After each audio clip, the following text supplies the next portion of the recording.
La santé toujours. Daryl Mélégan, bonjour. Bonjour René, bonjour à tous. Et c'est la page santé. Ce matin, on parle du cancer du sein. Oui. C'est l'actualité d'ailleurs, puisque nous sommes dans le mois rose. Oui, le mois d'octobre est dédié aux différents types de cancers féminins, c'est-à-dire des cancers propres à la femme. Et il existe en premier lieu deux types de cancers plus fréquents au Bénin et chez les femmes. Il s'agit du cancer du sein et le cancer du col de l'utérus. Justement, le mois d'octobre, le mois rose, est institué pour mettre la lumière sur ces cancers, sensibiliser les femmes sur ces pathologies auxquelles elles sont exposées et surtout mettre l'accent sur l'autopalpation des seins après les menstrues.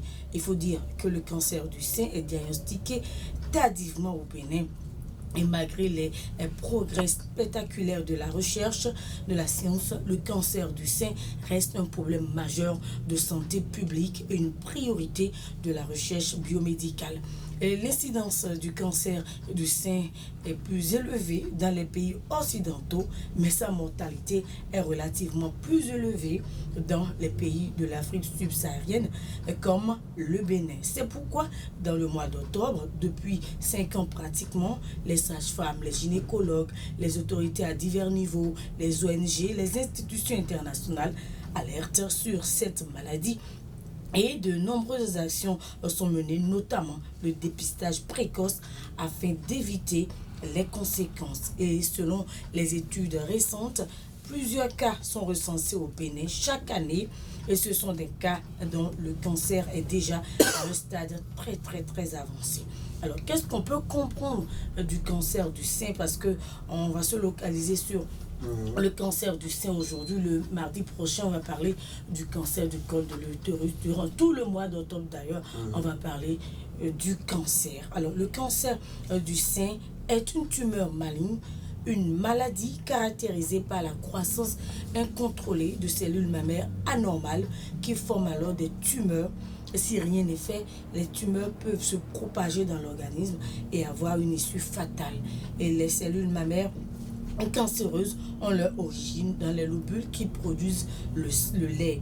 Donc c'est donc une anomalie que la femme constate au niveau de son sein ou de ses seins ou sous forme de boules qui se retrouvent ou qui se localisent dans l'un ou dans les deux seins. Daryl, quels sont les facteurs de risque de cette pathologie? Le premier facteur de risque est lié à l'âge, même si ces dernières années, les cancérologues constatent que le cancer du sein au niveau constate donc le cancer du sein au niveau des femmes jeunes. Pour la plupart, le cancer se développe après 40 ans. Mais les facteurs de risque liés à nos modes de vie, tels que la consommation de l'alcool, du tabac, le surpoids, la sédentarité, et tout cela constitue des facteurs de risque et peuvent déclencher précocement le cancer du sein. Notre alimentation est à la base. René Soglo, lorsque nous avons aussi un parent, c'est-à-dire lorsque nous avons notre maman qui a souffert du cancer du sein, en tant que sa fille, vous êtes déjà sujette à faire donc le cancer du sein. Finalement, vous me dites aussi que l'autopalpation est la seule alternative pour prévenir le cancer du sein. Et oui, c'est la seule méthode qui va permettre à toutes les femmes de savoir s'il y a une anomalie ou pas dans les seins. Toutes les campagnes de sensibilisation au cours du mois rose précisent bien d'ailleurs. Alors, c'est comment réaliser une autopalpation des seins, René Soglo. Les bons réflexes, et pour procéder à l'autopalpation de votre poitrine, chère dame, il convient de se tenir assise ou debout devant un miroir, le dos droit et les bras le long du corps pour commencer. Alors, commencez par évaluer visuellement votre poitrine à la recherche de toute rougeur, brosse, taches, lésions, écoulement mammolomnaire. Votre posture face au miroir doit être suffisamment neutre. Ceci fait, il convient ensuite de palper chaque sein l'un après l'autre à l'aide de la main opposée, c'est-à-dire main droite pour le sein gauche, main gauche pour le sein droit. Palpez le sein du haut en bas, ou en partant du mamelon pour aller vers les côtés.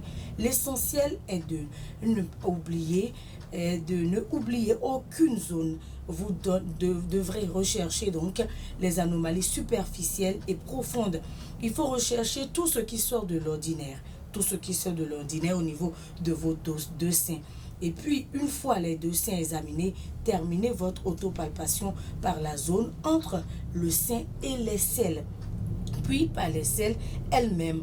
Un gonflement des ganglions peut être un signe d'alerte.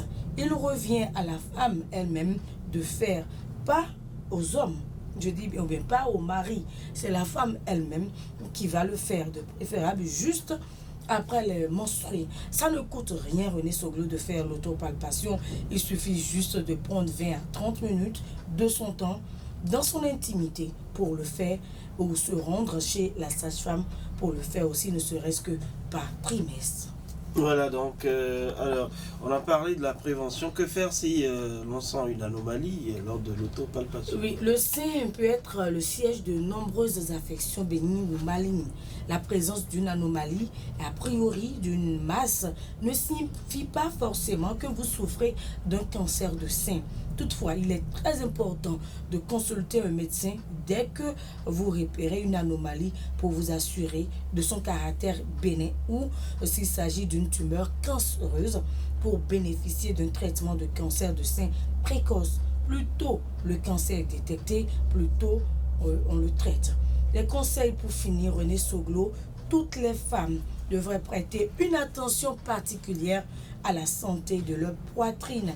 La moindre anomalie visuelle ou palpable devrait motiver une consultation rapide chez un médecin.